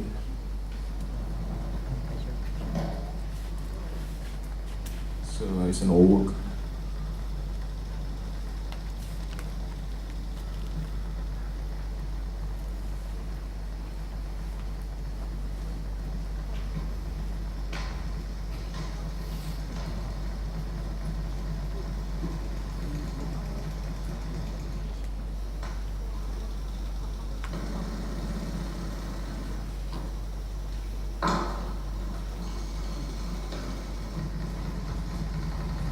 Okay, so this work is basically I just collected a big bunch of speakers over a period of 6 months in Europe, and it came a time for me to actually test if all the speakers are working, because it's getting too full and my professor is telling me, hey, do something with this.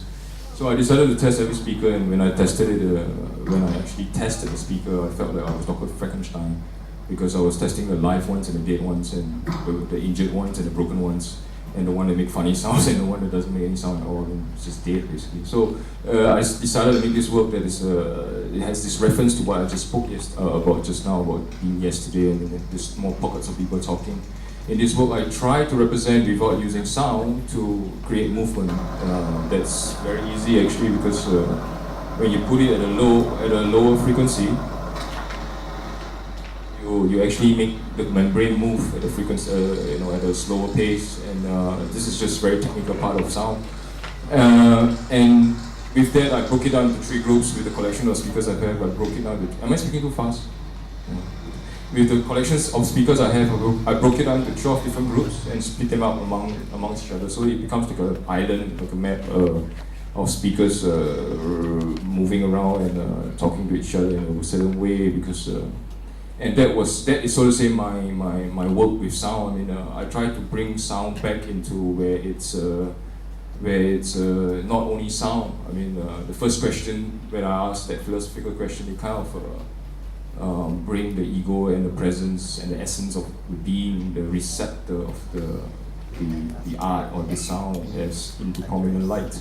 And that is also my question in my work as well. How do I use sound in a way that it actually reflects back into nature? Because sound is everything. I mean, sound, the first sound you hear when you're born, your mother's sound, the first sound that God spoke to man, So sound is actually everywhere and everything, because air moves in sound waves and oscillates as well. So hence I will just show another work that's, I've done a few speakers related work, these are short videos, so I try to give an impression of how I work with sound.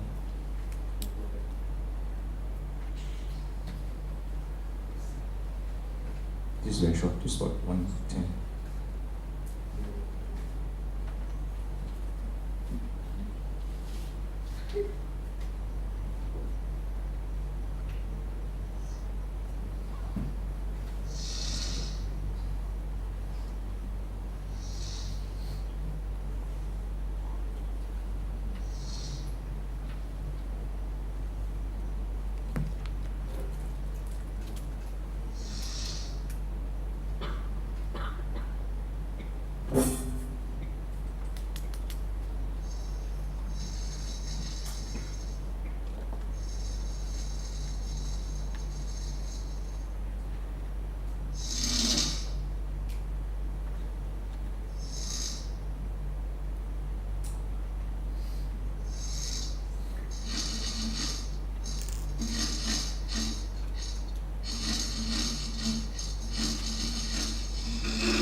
Yeah, this work is called "And Time Goes On." What I did here, it's to me, what I just described the work a bit.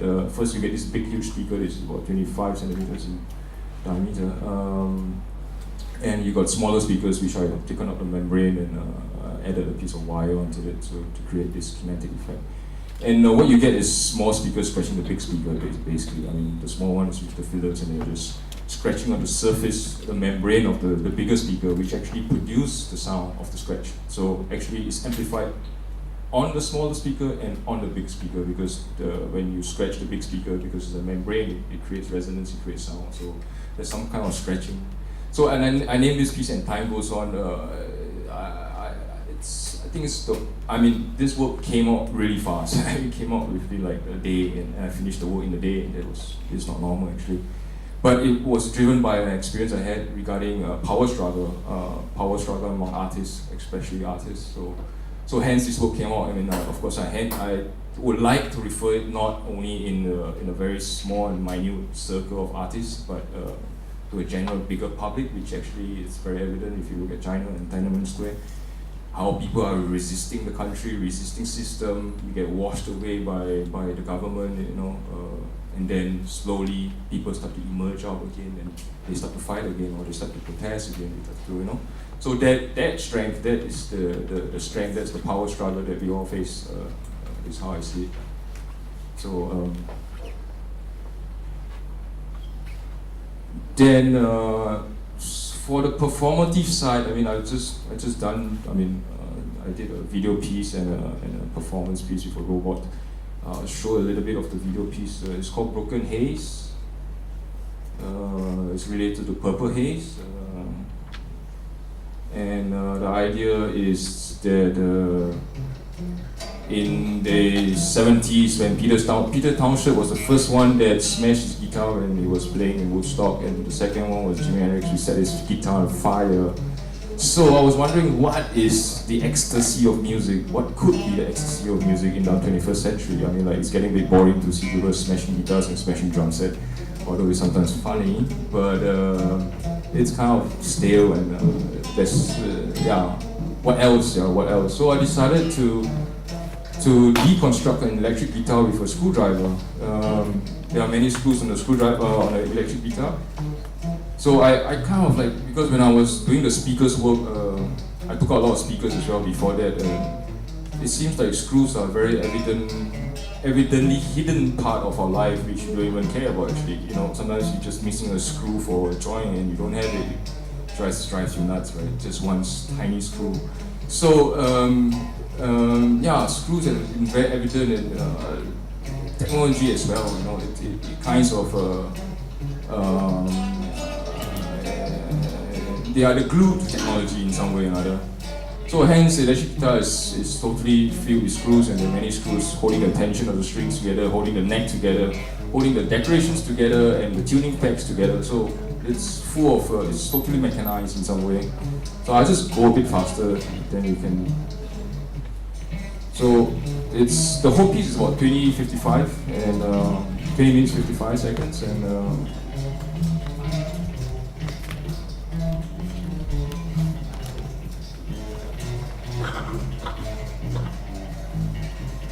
So he's playing the first 8 bars of Purple Haze, where you go dang dang dang dang dang dang dang dang dang dang dang dang. But he plays it in 16 notes, so you go like so it just keeps going, just keeps playing this loop again and again and again and again. So we just keep to the finale. So that's the finale.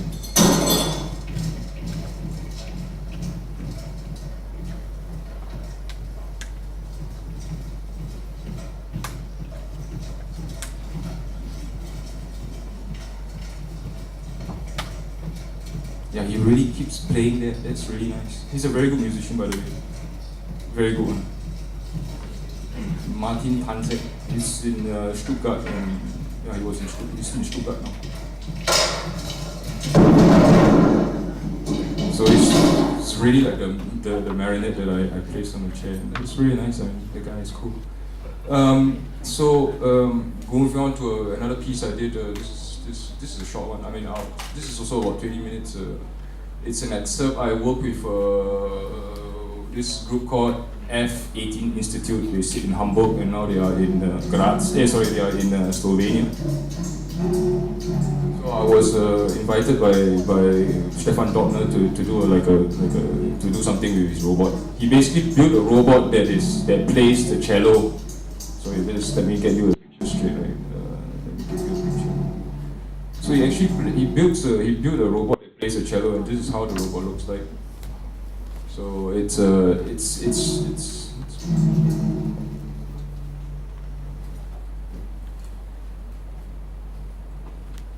yeah. So you get this cello here, and there's this machine. I can move the mouse a bit. So these are the fingers, right? And there's this bow here, and this cello actually turns like this, just like that, and the bow just goes like this. And the fingers just press the keys. There are like 3 fingers, there are 4 strings on it. So yeah, so I decided. I mean, so I was wondering, like, hey man, how am I going to work with a robot that plays with cello? I mean, like, it's so much technique involved, and it's really quite big in some way. And it runs on pneumatic, so it means it's running on air. So you get this. The piston goes off when you trigger a key on the keyboard. I mean, it's computer triggered. So when I press a key on the keyboard, it goes like bang, and it goes like psst. So you create that two sounds at the same time. So I decided to do a composition, which consists of two parts. The first part is I'll let the cello play itself. I mean, I'll do a program, I'll create a piece.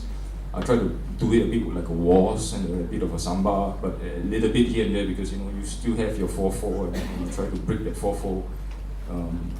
This is computer stuff, right? You've got the 4, use rhythm and stuff. So I try to break that and make it a bit, dance a bit. And the second part, because when I was working on this, I look at the cello makes a perfect sound. Right? I mean, every instrument makes a perfect sound, which is built by an instrument maker to make it sound perfect.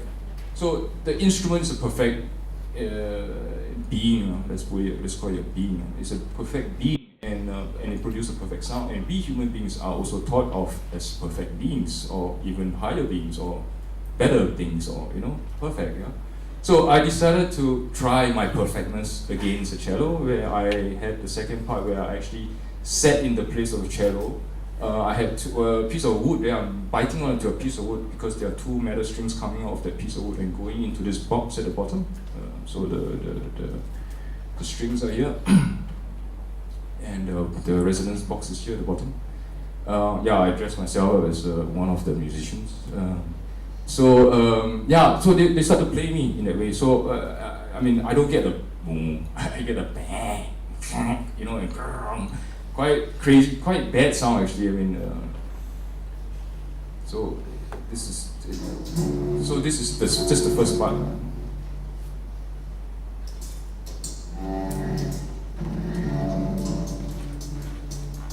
So I use the piston as a sound source, and as a sound source, as a note as well.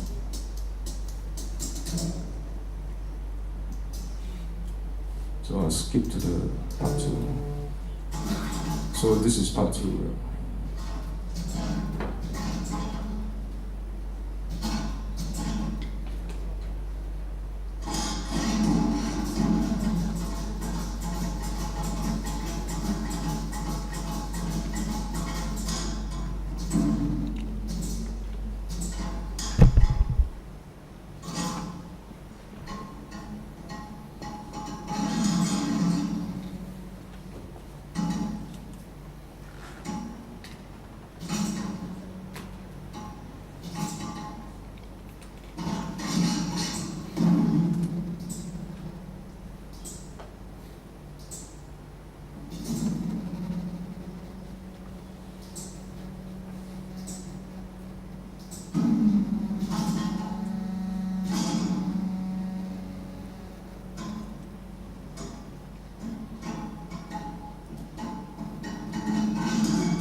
So it's the end.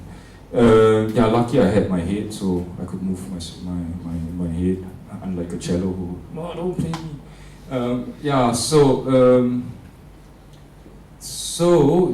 So these are the two. I mean, that's the performance work I did. I did another show I don't have the pictures of it now, but we did a show in Shenzhen, in 3 cities, Shenzhen, Tainan, and Kaohsiung. Performed one piece with Jeremy together. We were playing with buckets and nylon strings, and having a conversation. And the second one I did a noise piece. I also work with electronics, so I build my own instruments. I try to build my own instruments whichever way I can electronically. One more thing that I can add regarding this sound things that I do. I also do sound design for films as well. I don't think we have time for that. But I would like to talk about a group that I just started in Singapore. It's called Balabab, and that's the name for it. And Chun Bong talks about don't know what to write for the T-shirt, blah blah blah. And I also wrote blah blah blah, but it came out that way. So I thought, okay, just take this. It's kind of nice. I mean, it's a typo error, Balabab. So. In this group, I started this group maybe 2 years ago. No, 1 year ago. 1 year ago, and I did a solo exhibition in Substation, and I invited like 3 different guests to jam with me in the stuff. This is nothing new. It's really quite boring, but my purpose of doing that because I just returned from Europe, and I kind of don't really know the people here, and I know some artists. I just know them by name and by face. So I decided to just invite some musician come artists over to jam with me, to play with me, and to discover ourselves in a way, just as like drinking coffee together. And then after that, I kind of thought like, hey, maybe we should start some like an improvising group in Singapore, because I don't think there's any real improvising group. I think in a way from the trainings I have in Europe, I think improvising in Singapore, at least, or in the context of Singapore, it's a little bit too easily overlooked. Improvising is not just what we say, quote, whack and get it over with, or let's whack or let's play. It's not only that. It's more than that actually. There's some training involved to improvise, to learn to know how to improvise with each other. That I started back in 2001 when I was in Europe, learning about, working with experimental musicians, understanding how they work and how I work and stuff like that. So so. For this, so we gather together and we have our sessions together, and I decided to say, okay, now we're not just going to play like for 20 minutes, 10 minutes, whatever. Let's just play for 2 minutes and 1 minute. They were like, what? Are you stealing our time? I said, no, I'm giving you a lot of time, but just 2 minutes. So we decided to jam very short time, and that became very productive for later parts, because it was not like we are trying to overflood things, but we have lesser time to say what we want to say, so we make it concise and sweet. And we start together, we end together, and then we talk about what happened. So there was always like a straight way after we play, we would have a discourse. I would ask them what's happening, and I started to use cards. I started to play like cards, like a bit of volunteer, like calibrate volunteer and stuff like that. They started to use cards to instruct people what to play, and I just play you this because these 2 beats are the shortest. I just play you this avoid conversation. Basically, there was a card that says avoid conversation. So we played 1 card.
So I don't really know what to say next actually. So I think any questions, I think make it easier.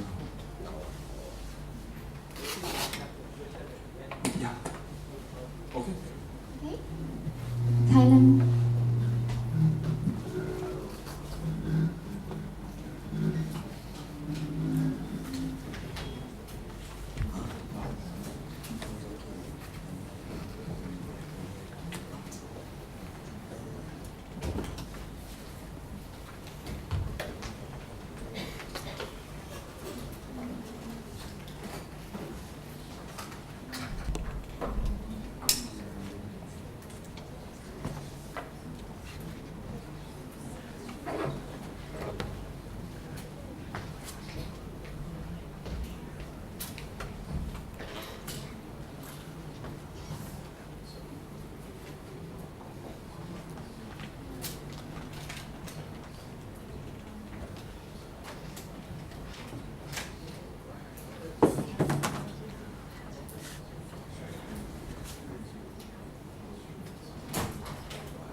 Hello.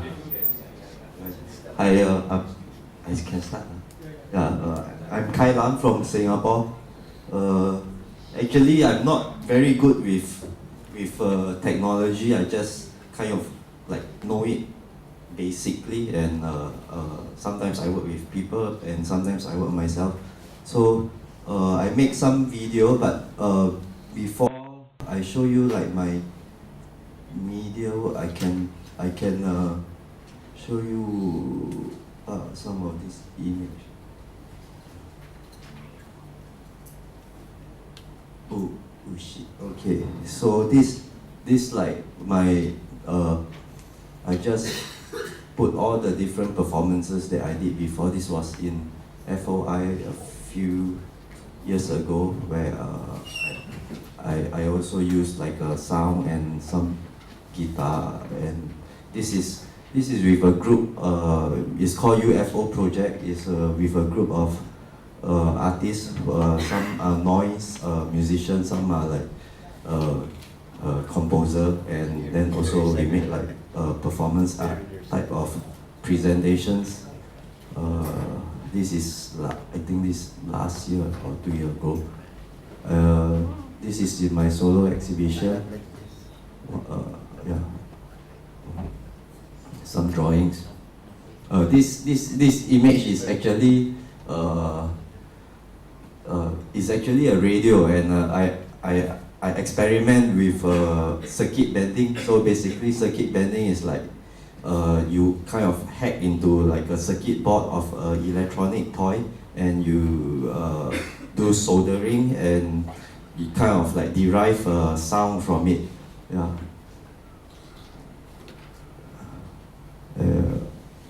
Yeah, this is done a kind of sound performance where I use a cardboard box and make into a double bass, and I play in the opening of Tang Da Wu's solo show. This one of the performance where I did a durational piece with fish for 3 hours, or slightly more. Yeah.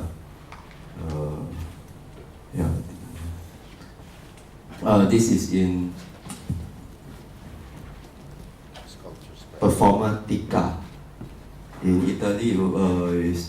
It's a tour like organized by Miriam Laplante, and there's a group of us who goes there to make performances. And yeah, in this performance is also like one of the early time I start to like use like music or sound in my performances. That's Jason. Okay. Jason.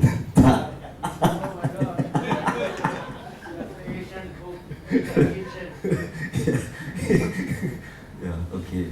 So basically my background is in sculpture, and and performance is kind of an extension of that. And sound, why I delve into sound was also because I find it interesting that it's not dealing with images, and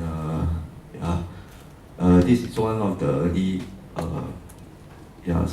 image sound performance I made in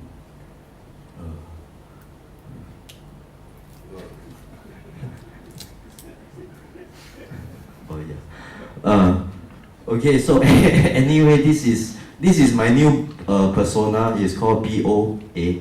I perform sound with under two alter ego. This is the latest one. It's called BOA. His name is called Abby, and BO means body odor. Okay, maybe.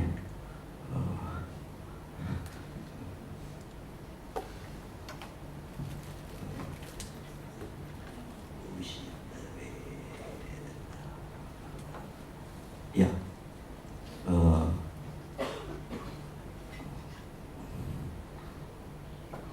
So this one is actually a video I made 6 years ago. It has no sound, but it's kind of just to give you an idea, like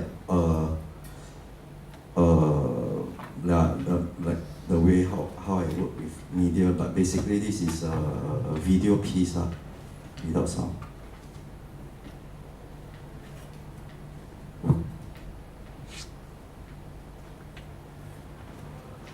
A lot of my works are actually using like performance kind of method or like showing some gesture.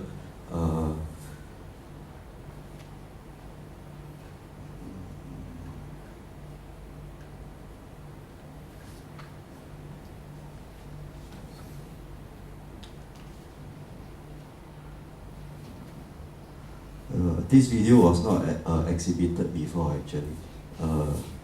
Yeah. And I found it.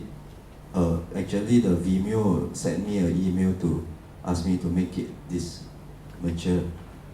Yeah. So just now I was trying to find it, but I couldn't find it because it was listed under the mature section, and I forgot about it. Yeah. So, but why is it mature? Is because okay, anyway, yeah. So this is actually I like Robert Watt. He's like a American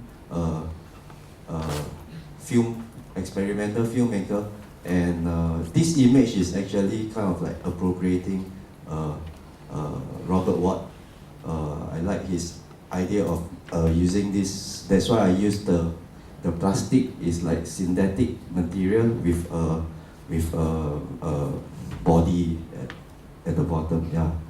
So yeah, so basically this just movement, and in the end there's a Merlion that pops out from her vagina, and that's why they asked me to make it mature, something like that.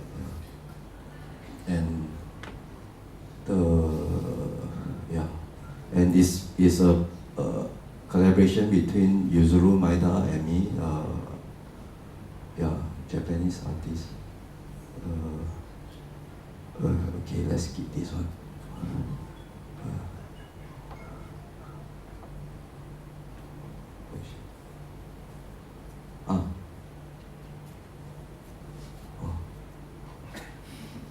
Oh shit.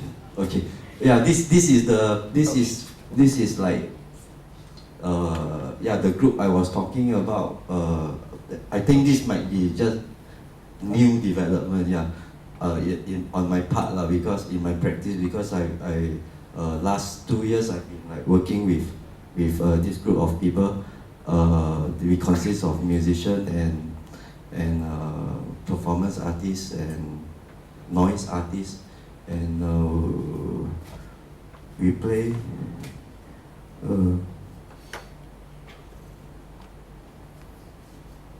There's no sound. I have to tell you one number.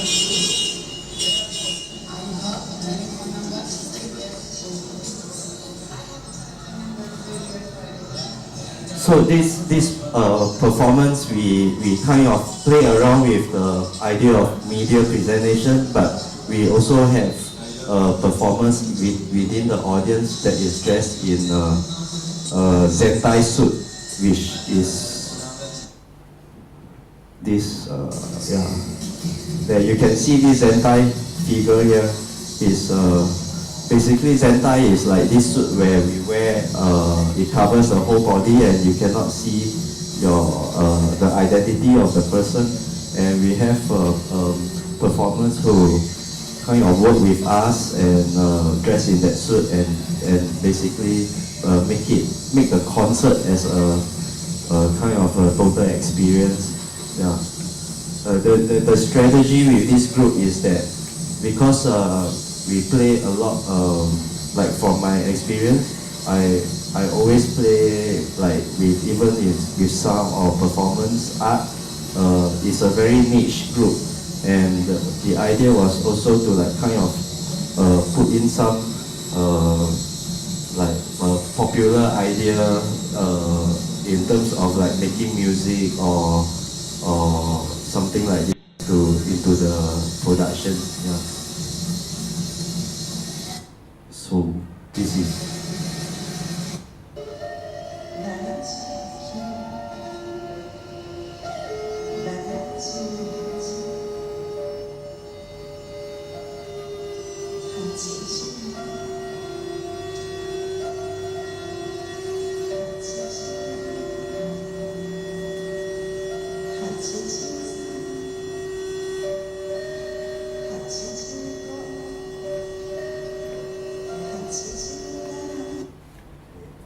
So that's a UFO project, and just want to show. Oh yeah. Okay, that first. Okay, this is live sound performance I did during the. It was a Vietnam and Singapore Performance Art Exchange program, and in this performance I used a washing machine for my sound to generate the sound, and before I did the washing, I asked the Vietnamese artist to bring art publications or art history book, and I cut them up and I put them inside with my shirt and some dollar note inside the washing machine, and I wash it in one cycle. Is the concert of the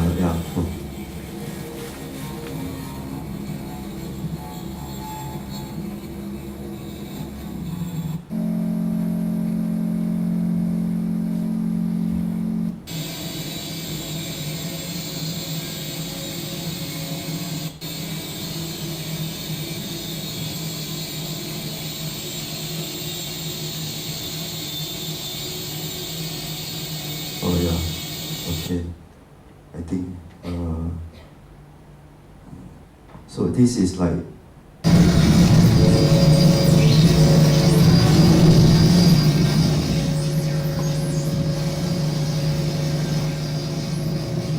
this is the last month in Moscow where we play this festival called Erotica in underground bar in Moscow.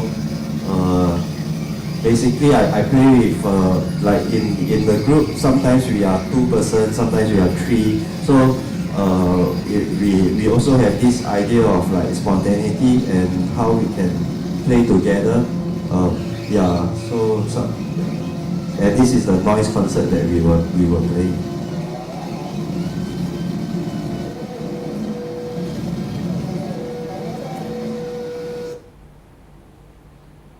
Oh, and there's an ibex. Yeah. What else? Maybe I can let you listen to okay, BOA.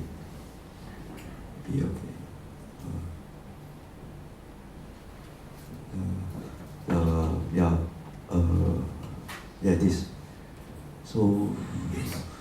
So basically, BOA is like an electronic kind of musical kind of alter ego that I use, but like with the other one, I kind of combine it more with performance art element. Yeah.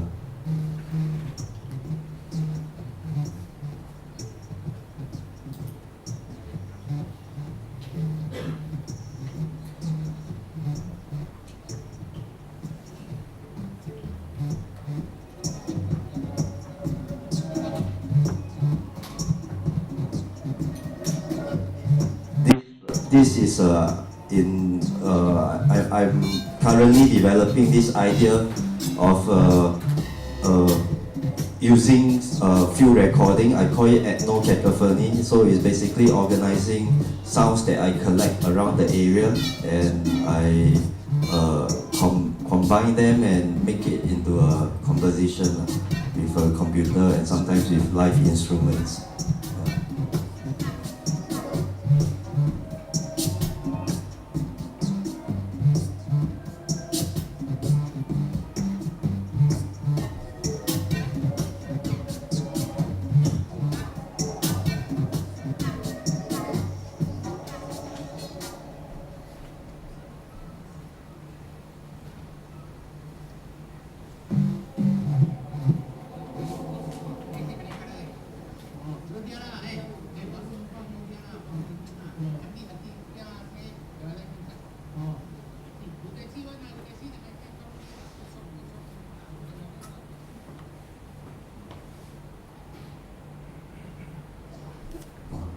That's it. Okay, thank you.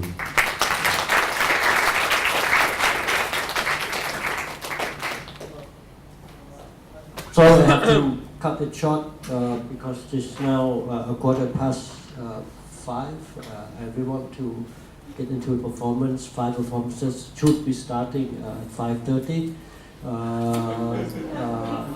But anyway, I think the student needs to sort of catching up with each other.